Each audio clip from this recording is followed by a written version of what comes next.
Jennifer Tilly and Gina Gershon put one over on a mobster in Bound. And Tom Hanks teaches a small-town rock band the musical facts of life in That Thing You Do.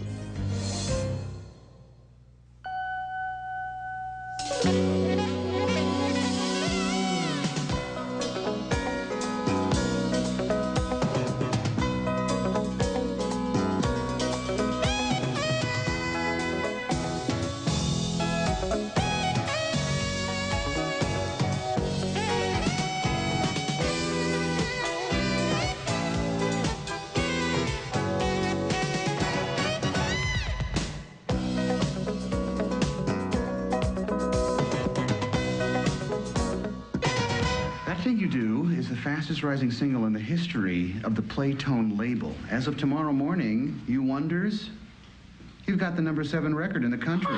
Tom Hanks plays a record company executive who promotes a small-town band to great success in That Thing You Do, one of the movies we're reviewing this week. I'm Roger Ebert of the Chicago Sun-Times. And I'm Gene Siskel of the Chicago Tribune. It's a small, inconsequential role for Tom Hanks. Many actors could have played it as well, but the big news with That Thing You Do is that Hanks has directed his first movie, and befitting his absolutely likable image as an actor, he's created an absolutely likable movie, breezy, sweet, funny, and of no great importance. Here's a typically charming scene. It's the summer of 1964 as one of the band members' girlfriends, played by Liv Tyler, hears their record actually being played on the radio for the first time. This is Erie's own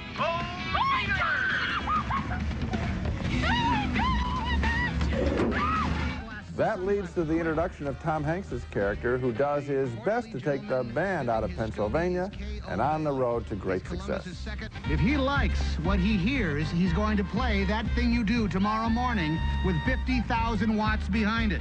It's very important you don't stink today. Hey, I make no guarantees. We bow, right, in unison, and we're off the stage before the applause dies out, right? Eventually, the boys have a really big hit on their hands, and just like the Beatles, they get mobbed by crazy fans.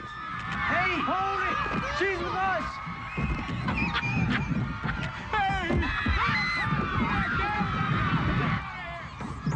Well, I like Wisconsin. What's the point of That Thing You Do? Beats me if it's anything beyond breezy nostalgia. Actor Tom Everett Scott makes a really strong starring role debut as the drummer who probably would have been played by Tom Hanks in somebody else's movie. My bottom line reaction to the picture? I enjoyed it while I was watching it, but haven't given it a moment's thought since. That's a mixed review, but a marginal thumbs up for me. Yeah, I give it a thumbs up, too, because it was fun. Yeah. I mean, you go for 2 hours to the movies, you want to have a good time, you go to this movie, you have a good time, and it really doesn't amount to anything, except it does do a good job of recapturing just that moment. And what's kind of funny is the girls who are mobbing this band, and mostly they are young teenage girls, are doing it as kind of a rehearsal. They've watched on television the way the Beatles are mobbed. They don't have the Beatles at their state fair, but they have these guys, and so they're kind of reenacting this new screaming mob ritual that they've seen on television with the first band that comes along. If anyone's wondering why I'm holding it to a tough standard, why being nice can't be a positive value, it is, but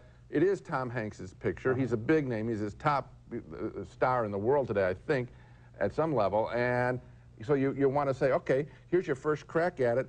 What is this going to tell us about you? It does have some wisdom when they get to Los Angeles and they run into a waitress in a bar and an old jazz musician. Yeah, actually, that's the best part of it. The Tom Hanks manager, the most surprising part. The Tom Hanks manager himself, who's very cold to these guys when it comes up, when it needs to. But if people are really interested in the subject, there's a better film called I Want to Hold Your Hand, made years ago. Okay, next movie. And our next movie is a leading contender for honors as this year's successor to Blood Simple and Red Rock West. It's named Bound, and it's a film noir with a very complicated plot about some very complicated people and some fairly complicated sex. The movie stars Gina Gershon as a tough-talking lesbian who has just gotten out of prison. Now she's moved into a new apartment next to a Chicago mobster played by Joe Pantoliano and his girlfriend played by Jennifer Tilly. Here, her character has an intimate lunch with the mobster's girlfriend. I want out. I want a new life. I see what I've been waiting for, but I can't do it alone.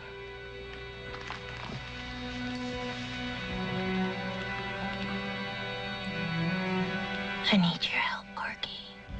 Meanwhile, the mobster gets a large delivery of cash which gets covered with blood, so he launders it literally. Hundreds paper-clipped everywhere like leaves.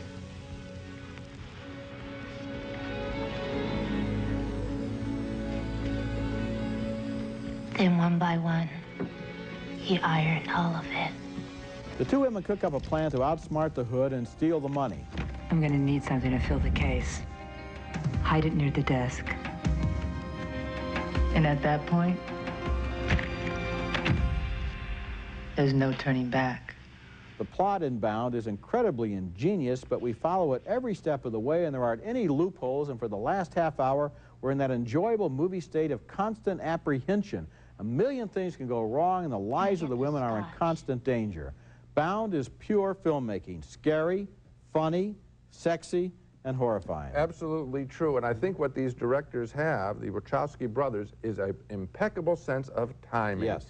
They know how to leave just enough slack in their story, and this is a tightly written story, but their timing is so great, so that we can register, wow, now how are they going to get out of this? And I know what I'm talking about in scene after scene is maybe 1 second, maybe 1.5 seconds.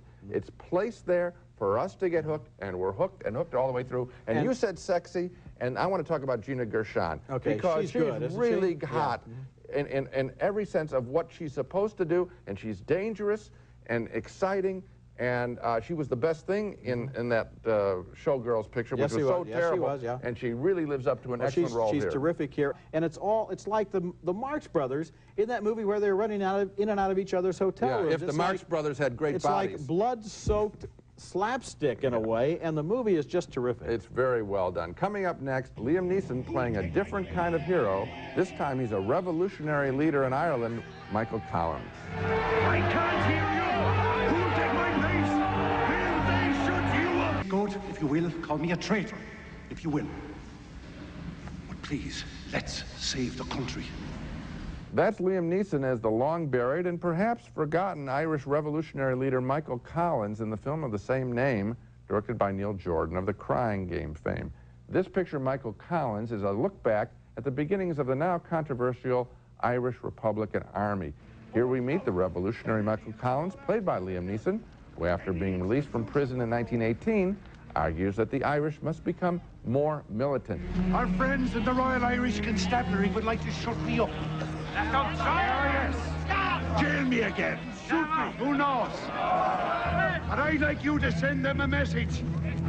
If they shut me up, who'll take my place? Michael Collins is more radical than his mentor, the soon-to-be president of the Irish Republic, Eamon de Valera, but he pledges loyalty as de Valera, or Dev, played by Alan Rickman, goes to America to plead the Irish cause. Dev, remember one thing over there. You're my chief, always. Later, Collins negotiates partition of Ireland that his friend and lover, played simply by Julia Roberts, predicts will never go down easy with the Irish. You heard what De Valera said. Did wade through rivers of blood. Huh? And whose blood do you think he's talking about? Yours, Mick. The movie moves a bit slowly. Some of its sequences seem more storybook than real. But the sadness that is the English-Irish conflict is clearly communicated.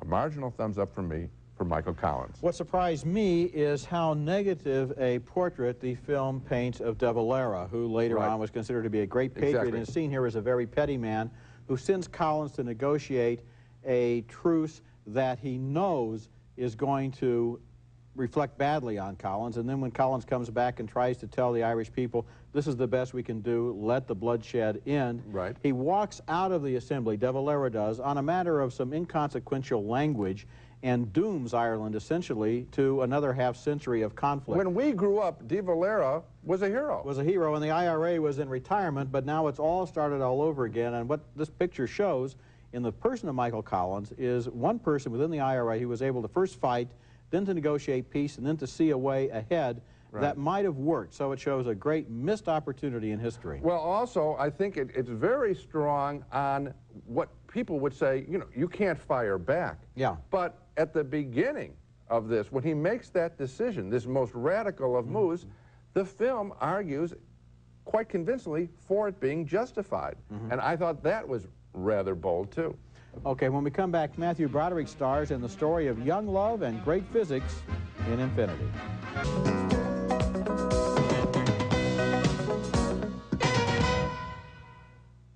What are you doing that for? I want you to look nice. I want to make a nice appearance so people think well of us. What do you care what other people think? Two young people from Queens go out on a date in that opening scene from Infinity, a love story set against the backdrop of the development of the atomic bomb. The man, played by Matthew Broderick, is Richard Feynman, who will become a brilliant physicist and an offbeat, inventive writer and speaker and teacher about science. The woman, played by Patricia Arquette, is Arlene Greenbaum, who will marry him even though she has tuberculosis. I'm working on a project for the government. I'm getting paid. This way I can take care of her at last. Okay? Come on, Pop. The scientist overcomes his parents' objections, and soon he's in Los Alamos, New Mexico, working on the Manhattan Project. He moves his convalescent wife to a sanitarium in Albuquerque, where they do what they can to create the rituals of a normal family life. I wanted to have steaks. It's the season for it. I bet everybody's doing it. We could do it on the lawn. No, we can't do that. With the cars driving back and forth, and people walking back and forth on the sidewalk, we can't go out on the lawn and cook steaks. I think it's a lovely place. You don't have to wear the hat, I guess. I got it for you just last week. Oh. What do you care what other people think? Infinity is in the old movie tradition of taking a great man and concentrating on when he was young and in love, instead of when he was middle-aged and working hard and doing his most important work. Broderick and Arquette are wonderful in their scenes together, and Infinity has a small, sweet charm. I think it does, too. And I also think that the film hints at and values a man of science, which is a difficult thing in American movies. We don't celebrate the intellect very much in our films, and here we're dealing with a world-class brain, and I think you can see that it is rewarded, and he's a more interesting person because of it. And this is a warm-hearted, open man, and he is entered into another family as well with similar values. I wish the movie had just had a little bit to suggest how much more there was to the life of Richard Feynman. The books he wrote, the students he influenced, the breakthroughs he made, his famous last lecture, which has just come out in a book this month. You know what? It's not going to. It's going to happen on a cable TV movie. It's not going to happen in a mainstream. It's not going to happen on film. Cable either. I think it will happen on the internet if it happens anywhere. Coming up next, three famous actresses, Demi Moore, Cher, and Sissy Spacek, take on the issue of abortion in a collection of 3 short films called If These Walls Could Talk. A forthcoming film project to be broadcast on HBO called If These Walls Could Talk. 3 short films about abortion starring no less than Demi Moore, Sissy Spacek, and Cher. Boldly, all 3 films bemoan the abortion controversy and take the position that a woman has a right to choose. First up, Demi Moore in a surprisingly serious role considering her recent work, playing a nurse in 1952 who is rejected when she asks a doctor colleague for help with her pregnancy. I can get you a number for the Florence Crittenden home in Moorville. They'll take care of the adoption for you, give you a place to stay. That's impossible. I can't go away for 7 months. I mean, what would I tell everyone? I don't know, Claire. That's the sort of thing one should think about before one puts herself in this situation. The next film is set in 1974, and now Sissy Spacek's character lives in that same house that Demi Moore's character did, hence the title, If These Walls Could Talk. Talking about sacrifice. We all have to make a sacrifice here. All of us. Including you. Your degree is going to have to wait. I don't want to wait, John. I just got started again. God, this is deja vu. I feel like I'm pregnant with Linda all over Well, I don't know what the here. hell else you want to do. I don't know what I want to do, but I just want you to understand how important school is to me. The final short film stars and was directed by Cher. I certainly wish she made more movies. Here playing a doctor who is the head of an abortion clinic and thus in the middle of a now violent conflict on the issue in 1996. Their rights. What about my rights? They come to my house. Fire my children to school. Normally, I find chunk-style movies to be lacking in sustained impact almost by definition. But these sketches are something else. They may be star turns, but they are emotional powerhouses that describe the painful arc of the abortion debate over the last 40 years in this country. If These Walls Could Talk will play on HBO starting October 13th. I recommend you check it out.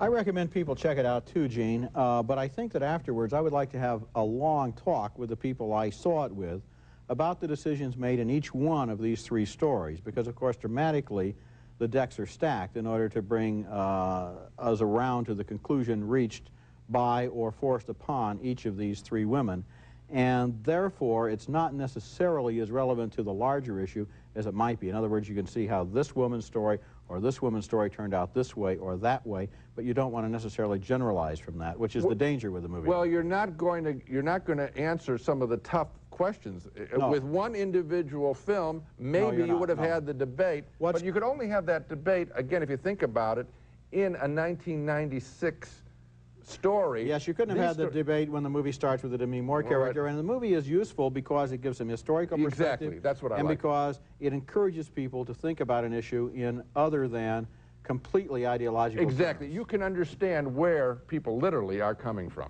When we come back, the thumb goes round, and where it stops, nobody knows. Our new revolving thumb is next. Offering the finest in luxury service in Southern California style, adjacent to Beverly Hills on LA's fashionable West Side. The Century Plaza Hotel and Tower, a Westin hotel. Now it's time for our new revolving thumb segment, where Gene and I vote thumbs up or down for new happenings in the movie industry. There are actually two movie bestseller charts compiled in the entertainment industry every week. The top 10 that everybody sees, and another one that nobody seems to pay any attention to for the films that are in limited release. I wish more papers ran both charts, because the second one deals with films like documentaries, art films, foreign films that are playing on less than 200 screens. If you looked on that list at any time in the last 15 weeks, you would see the same title at or near the top of the list, Lone Star, the wonderful film by John Sayles. It doesn't make the big top 10 because it's not in enough theaters, but it just keeps rolling along. It's still playing most of the same theaters where it first opened, and it has grossed a very respectable figure, nearly $12 million so far. I gotta admit, it's not what I thought it'd be. I wish people weren't so mesmerized by the top 10 box office list. I wish the media didn't have such a winner-take-all mentality and understood that the best movies sometimes don't open on 2,500 screens on the same Friday. And I'm glad that the word of mouth is turning Lone Star into John Sayles' biggest hit. Around and around the revolving thumb goes, and for Lone Star and other good films in limited release, it points up. Well, it's very important to explain to people that opening week grosses and the #1 film in the country, all of that is a complete marketing tool created by the studios to justify the huge ad budgets, and often created by the huge ad budgets they do for these pictures, and to justify playing off in 2,500 theaters. It means nothing else. It rarely speaks to the quality of a picture. And now my thumb revolves and points down for a new syndrome in the movies: interchangeable, forgettable titles for action pictures that sound like they come out of a computer file of action-filled words, and it wouldn't surprise me that that's exactly how they're created. Some examples: how about Extreme Measures, which opened last week? It's about a mad genius scientist played by Gene Hackman who uses the homeless as guinea pigs for genetic surgery through the spinal column. Now, I know Spinal Tap as a title was already taken, but Extreme Measures is so lame. Would it matter if it were titled Chain Reaction or Maximum Risk? Not much. And those are actual titles of other generic thrillers from this year. Now, these generic titles cost producers revenue, I think. I may have gotten their attention finally. How can the average moviegoer remember titles like these? And these boring titles also send a sadly accurate signal to moviegoers that the movie isn't really about anything special. It's so generic, it gets the equivalent of a barcode you find on a box of cereal. Oh, I know what you mean, Gene. People ask me about movies, and I can't remember what one they're talking about. Fatal Attraction or Fatal Beauty, or Basic Instinct or Basic Attraction, or Fatal Instinct. Yeah. By the time you get finished with all these movies, it's just like they put a lot of words into a box and shook it up. And then there was that satire on those kinds of movies. Remember what it was called? I have no idea. You don't? Gee, neither do I. But it was something like Fatal Basic Instinct or Attraction or something like that. Now let's take a look at the movies we reviewed this week. 2 thumbs up for Tom Hanks' genial, entertaining That Thing You Do about the rise and fall of a 60s rock and roll band. 2 very enthusiastic thumbs up for Bound, a terrific thriller in the Blood Simple tradition with a great comeback performance by Gina Gershon. 2 thumbs up for Michael Collins with Liam Neeson as the leader who might have brought peace to Ireland. It opens in a few cities on October 11 and goes wider on October 25. 2 more thumbs up for Infinity, the sweet love story about an atomic physicist and his dying wife. And finally, 2 more thumbs up for If These Walls Could Talk, the movie coming up on HBO beginning October 13th. So, Gene, this is totally unprecedented. For 2 weeks in a row, 10 thumbs up. Amazing. Are we getting easy? I don't think so. Bound is a really terrific picture. That's it for this week. Next week, we'll be back with reviews of more new movies, including The Chamber, starring Chris O'Donnell as an attorney battling to save his grandfather, Gene Hackman, from death row. Also, The Ghost in the Darkness with Michael Douglas and Val Kilmer on the hunt for a pair of deadly African lions. That's next week, and until then, the balcony is closed.